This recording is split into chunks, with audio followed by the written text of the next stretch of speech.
स्वागत है आप सभी का हमारे साथ साप्ताहिक राशिफल में। यहाँ हम बात कर रहे हैं 1 जून से लेकर और 7 जून तक आपका समय कैसा रहने वाला है। मिथुन राशि मिथुन लगन की हम बात कर रहे हैं और देखिए ये वीक बहुत ज्यादा खास है क्योंकि यहाँ पर देव गुरु बृहस्पति अपना राशि परिवर्तन कर रहे हैं। देव गुरु बृहस्पति पहले आप ही की राशि में चल रहे थे और 2 जून को निकलकर वो उच्च के हो जाएंगे और कर्क राशि में प्रवेश करेंगे। जल तत्व की राशि है, गज केसरी योग यहाँ पर बनने वाला है। लगभग अगर हम कहें तो धन भाव में गुरु का उच्च का होना आप समझ सकते हैं कि आपकी धन की स्थिति को बेहद अच्छा करने वाला है। बड़े धन लाभ के योग मिथुन राशि के लिए बनने वाले हैं। इसके साथ एक और चीज है कि बुध और शुक्र का आप ही की राशि में होना। देखिए बुध स्वग्रही हो गए हैं, शुक्र इनके मित्र हैं, परम योग कारक हैं आपके लिए। लक्ष्मी नारायण योग आप ही की राशि में बना हुआ है तो यहाँ पर स्थितियां बहुत बेहतर हैं। लक्ष्मी जी की कृपा आप पर बनी हुई है। इस वीक को आप बहुत अच्छे से यूज कर सकते हैं। धन की स्थिति कंफर्ट जोन यहाँ पर आपका डेफिनेटली बढ़ने वाला है तो स्थितियां बेहतर हैं। लेकिन जब भी हम वीकली राशिफल की बात करते हैं चंद्रमा इंपॉर्टेंट होता है और चंद्रमा की बात करें तो चंद्रमा इस पूरे ही वीक आपके लिए वृश्चिक में रहेंगे, धनु में रहेंगे, फिर मकर और कुंभ में रहेंगे। तो चंद्रमा की स्थिति अगर हम 4 और 5 तारीख को देखें तो थोड़ा सा आपके लिए वीक रहने वाली है। चंद्रमा आपके अष्टम में रहेंगे और जब भी चंद्रमा चौथे घर, 8वें या 12वें घर में आते हैं तो कमजोर हो जाते हैं। तो ऐसी स्थिति में मिथुन राशि मिथुन लगन को 4-5 तारीख को लाइफ के हर फ्रंट पर ध्यान रख के चलना है। सबसे पहले अगर हम बात करें करियर की तो देखिए करियर के लिए बहुत ज्यादा इंपॉर्टेंट होता है आपका 10वां घर जहां पर शनि मौजूद हैं और यहाँ के जो लॉर्ड हैं गुरु, और गुरु हमने बताया है 2 जून को उच्च के हो जाएंगे।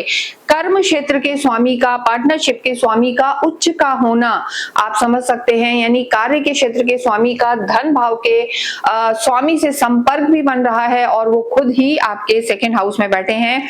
तो यानी आपके कार्य ऐसे होंगे कि धन यहाँ पर बढ़ने वाला है, लाभ की स्थिति आपकी बनी रहेगी, पार्टनरशिप में भी आपको लाभ होगा और लक्ष्मी नारायण योग आपको यहाँ पर जरूर फायदा करवाने वाले हैं। कंसल्टेंसी का काम है, ऑनलाइन कार्य करते हैं, यूट्यूब से जुड़े हुए हैं, अकल्ट से जुड़े हुए हैं, ज्योतिष का काम है, टीचिंग से जुड़े हुए हैं, इन सब कामों में यहाँ पर प्रबल लाभ के आपके योग बने हुए हैं। तो ये स्थितियां आपके लिए बेहतर हैं और यहाँ पर कार्य क्षेत्र में डेफिनेटली आपको बड़े बदलाव देखने को मिलेंगे। कोई एमएनसी वगैरह में अगर आप कार्य करते हैं तो वहां भी लाभ की स्थिति आपकी बनी हुई है। लेकिन एक चीज हम जरूर कहेंगे, सूर्य आपका 12वें घर में है तो थोड़ा जल्दबाजी आपको नहीं करनी है और अपने बॉसेस से आपको तालमेल बना के चलना है। इसके साथ ही लव लाइफ की बात करेंगे। देखिए लव लाइफ के लॉर्ड भी शुक्र हैं, पंचम से देखा जाता है और आप खुद बुध है, बुध का और शुक्र का यानी आपका और आपके पार्टनर का साथ होना एक ही स्थान पर आप ही की राशि में बहुत अच्छा तालमेल है। यानी कहीं ना कहीं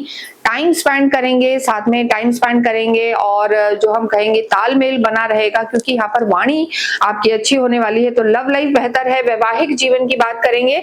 देखिए वैवाहिक जीवन के लिए हालांकि गुरु की दृष्टि हट जाएगी 2 तारीख को, लेकिन शुक्र और बुध का आपके सप्तम को देखना, दोनों ही एक सौम्य प्लैनेट हैं और वैवाहिक जीवन में भी तालमेल बनेगा, घूमने फिरने जा सकते हैं, आपस में तालमेल रहेगा और कहीं ना कहीं घर का माहौल भी अच्छा रहेगा। लेकिन जिन लोगों का विवाह नहीं हुआ उनके लिए हम कहेंगे कि जल्दबाजी में कोई निर्णय ना लें और गुरु की ये जो स्थिति है आपके घर का माहौल अच्छा रखेगी और वैवाहिक जीवन में भी तालमेल आपका बना रहेगा। इसके साथ ही धन की बात करें तो धन की स्थिति तो बहुत बहुत बेहतर है। कार्य क्षेत्र के स्वामी और सप्तम के स्वामी, देखिए सप्तम के जो स्वामी होते हैं 7th हाउस के, यहाँ से आपके वैवाहिक जीवन को तो देखा जाता है लेकिन बिजनेस को भी देखा जाता है। बिजनेस जो पार्टनरशिप के बिजनेस होते हैं, online day to day income होती है, इनको भी देखा जाता है। तो दोनों के ही लॉर्ड आपके उच्च के होकर धन भाव में बैठे हैं। धन की स्थिति यहाँ से मिथुन राशि की बेहद लाभकारी रहेगी, सुधरने वाली है। और जो कहते हैं ना कि गुरु जो होते हैं मनी रोटेशन, तो देखिए यहाँ पर बुध और शुक्र आपको देंगे लेकिन यहाँ पर आपका बैंक बैलेंस बढ़ेगा और आपकी जो सेविंग्स है वो यहाँ पर बढ़ने वाली है। तो धन की स्थिति बेहतर होगी, कुछ ना कुछ नया आप अपनी लाइफ में ऐड कर सकते हैं, कुछ नया ले सकते हैं। इन लॉज की तरफ से भी आपको धन लाभ यहाँ पर होता हुआ नजर आ रहा है। हेल्थ की बात करें तो देखिए स्वास्थ्य की स्थिति यहाँ पर बेहतर है लेकिन सूर्य आपके 12वें घर में है और जैसा हमने बताया 4 और 5 तारीख को जो चंद्रमा है अष्टम में रहेंगे तो 4th और 5th जून को आपको थोड़ा सा नींद में दिक्कत आ सकती है, स्टमक इशू रह सकते हैं और यहाँ पर ओवर थिंकिंग की समस्या आपको परेशान कर सकती है। यानी कहीं ना कहीं अगर आपको कोई भी क्रॉनिक डिजीज चल रही है तो थोड़ा सा उसका ध्यान रखें और जल्दबाजी में निर्णय ना लें। इंडाइजेशन की प्रॉब्लम, एसिडिटी, नींद में दिक्कत, ओवर थिंकिंग, ये सब चंद्रमा आपको दे सकते हैं। तो 4-5 जून को आप अपने स्वास्थ्य का विशेष ध्यान रखें, ये जरूरी है। इसके साथ अगर हम बात करें स्पिरिचुअलिटी की, देखिए अभी तक गुरु आप ही की राशि में थे, पूरा धर्म त्रिकोण एक्टिव था, लेकिन अब गुरु आपके वाणी भाव, कुटुंब और आपके धन भाव में आ रहे हैं। यहाँ से भी बैठ के अगर हम गुरु की बात करें तो अष्टम को देखेंगे, ये स्थान गूढ़ रहस्यों का है, शास्त्रों के प्रति अध्ययन, कोई नई साधनाएं चालू करना या धार्मिक स्थानों की यात्राएं, ये इस पूरे ही वीक में नजर आएगा। लेकिन 4-5 तारीख को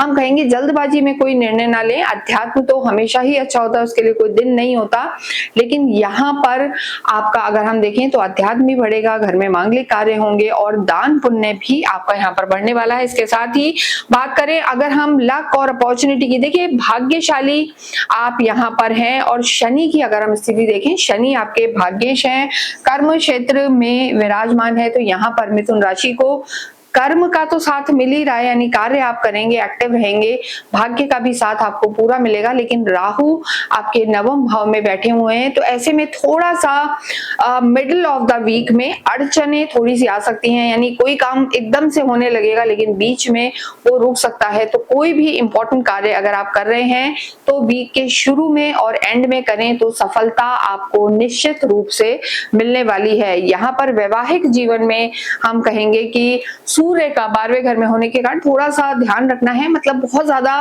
भाषा किसी को ऐसी नहीं कह देनी है कि उनको बुरा लग जाए और जल्दबाजी में निर्णय नहीं लेने हैं। 4-5 तारीख को आपको अपने स्वास्थ्य का भी ध्यान रखना है। गणेश चालीसा का पाठ करना आपके लिए बेहद लाभकारी है। बुधवार के दिन आप अवश्य ही गणपति के मंदिर जाएं और उन्हें हरी दूर्वा अवश्य चढ़ाएं, ये आपके लिए बेहतर रहने वाला है।